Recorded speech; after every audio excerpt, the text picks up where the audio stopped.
सूर्य भगवान का जन्म होता है। और सूर्य भगवान एक ऐसा देवता है जो हमें साक्षात सुबह दर्शन देता है और सारे दिन हमें दर्शन देता रहता है। तो ऐसा भगवान जो हमें प्रतिदिन दर्शन दे, तो उसकी तो पूजा प्रतिदिन की जानी चाहिए।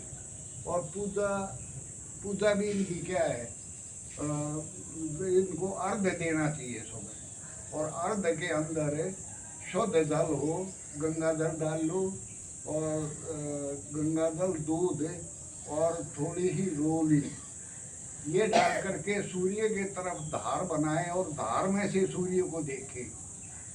और जिसका सूर्य निर्बल होता है ना, उसके सारे ग्रह ही निर्बल हो जाते हैं। और जिसका सूर्य बली होता है कुंडली के अंदर, तो ये समझ लो उसको यश मान प्रतिष्ठा समाज के अंदर, घर के अंदर मिलती रहेगी।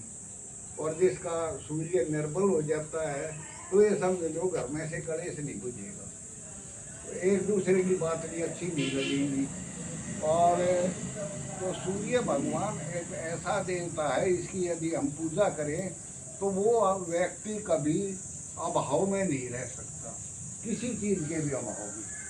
वो सूर्य भगवान चाहे कुंडली के अंदर निर्बल भी हो, यदि हम सूर्य भगवान को प्रतिदिन जैसे मैंने बताया अर्घ देते रहे, तो हमारा सूर्य अपने आप बलि होता चला जाएगा। और साथ में हम गायत्री मंत्र का जप करें। गायत्री मंत्र सूर्य भगवान का ही मंत्र है।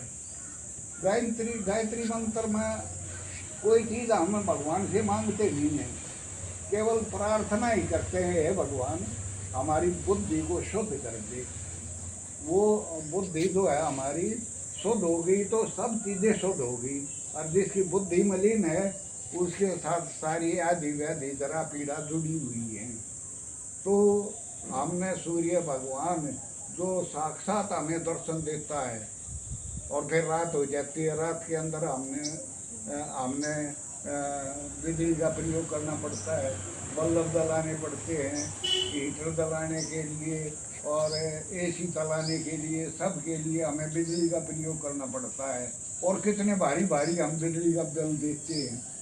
और सूर्य भगवान हमें फ्री में लाइट देता है, सूर्य भगवान से हम ऊर्जा बनाते हैं, सूर्य भगवान से हम सोलर सिस्टम बनाते हैं। ऊर्जा लेकर के बगैर बिजली के, बगैर फ्री में ही हमें इतनी लाइट दे रहे हैं। तो उस भगवान की हमें सदैव पूजा करनी चाहिए। इसीलिए हम रविवार के दिन सूर्य भगवान का और गायत्री माता का ही यज्ञ करते हैं। इससे हमारे बच्चों में सदैव उन्हें प्रगति के मार्ग पर वो चलते रहेंगे, कभी आदि व्याधि जरा पीड़ा का सामना ही नहीं करना पड़ेगा।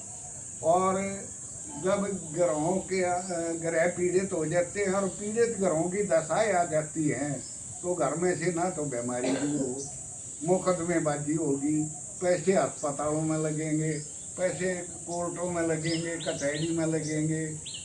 तो और यदि हम इन देवी देवताओं की पूजा करते रहें तो अपने आप सारी व्याधियाँ दूर हो जाएंगी। बोलिए वेद माता गायत्री की जय हो, सूर्य भगवान की जय हो।